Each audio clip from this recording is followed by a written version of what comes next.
This talk is on creativity in the countryside.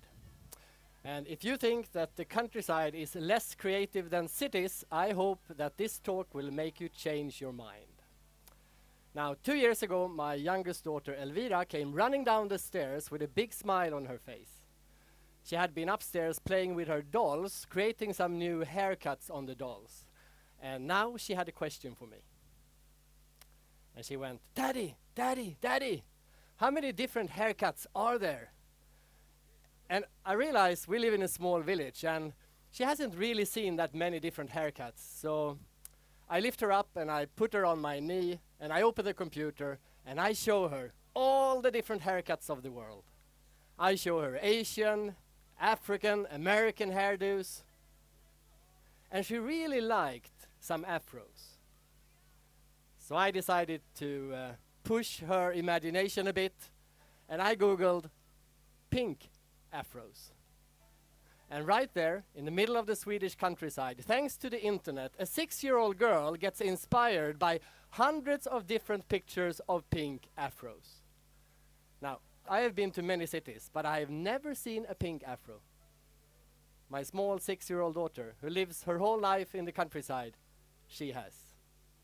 It is clear that internet has changed the possibilities to be creative in villages outside cities.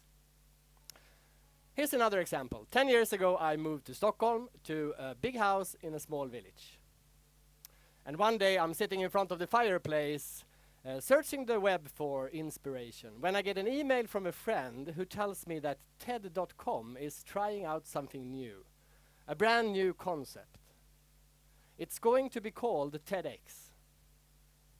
I Google it, I read about it, and I love it. So I contact TED. And in the next coming weeks, we work together to figure out all the details surrounding this brand new concept called TEDx. And soon, the very first TEDx event ever is organized in Los Angeles. A couple of weeks later, the second TEDx ever, and the first one outside of America, is organized by me and some close friends in my house in a small village in the countryside. So the TEDx concept is developed in New York, Los Angeles, and a small Swedish village. The internet truly has changed the possibilities to be creative for people outside of cities. But I find it strange that so few people talk about this. Instead, many people talk only about creative cities.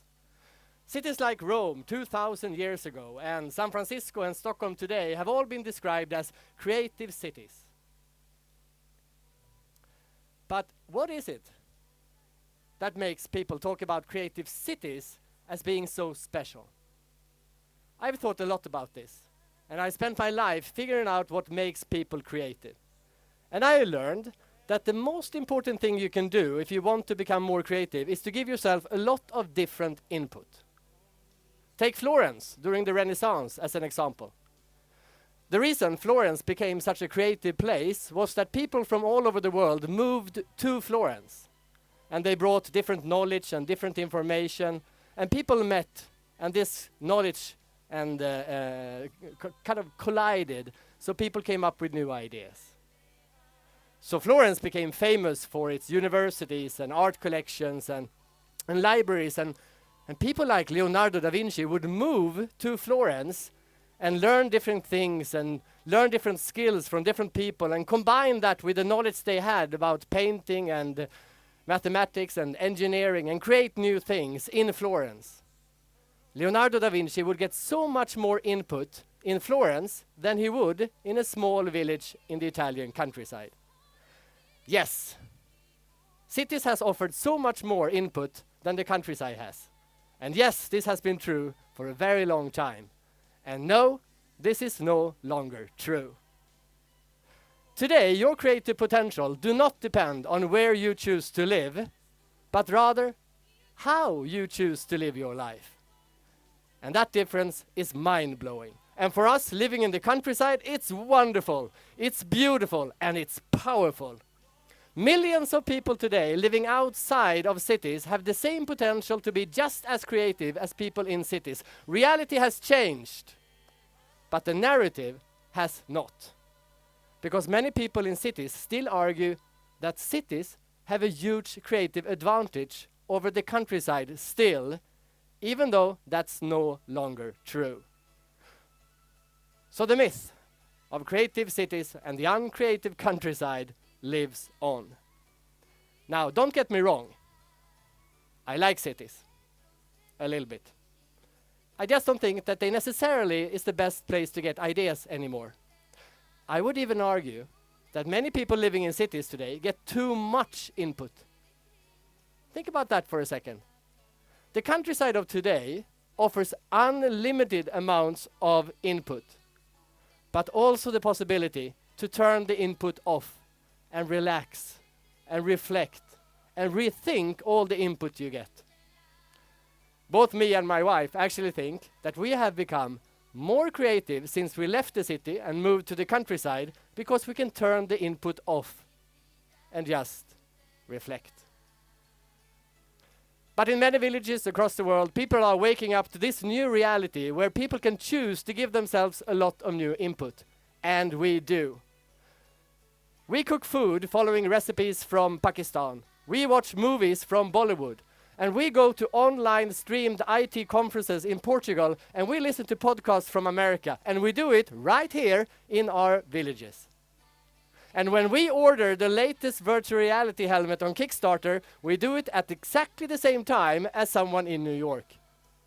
20 years ago, it would take years for new products or new ideas to make its way to our country homes. Today, the latest trends exist in my village at exactly the same time as they do in Singapore. But there are 3 things we need to do. First, we really have to build the creative confidence in the countryside. It is far too low right now. And the second thing we need to do is to build strong networks. We need to use the digital tools that exist to connect creative people in the countryside so that we can scale ideas together. And 3, we really need to help and support each other. For example, by spreading good ideas that come from people in the countryside, so that the negative narrative of the uncreative countryside changes. Now, the world has so many problems left to solve. We can't leave it up to cities alone to solve them. The next Marie Curie or Steve Jobs may grow up right now in a small village close to the Arctic Circle, and they have never had a better opportunity to reach their creative potential as they do right now, without having to move to a city. Let's make sure every child in the countryside knows this. And if you are a creative person living in a stressful city, welcome to the relaxed, connected, curious world outside of the big cities. Welcome to the creative countryside. Thank you.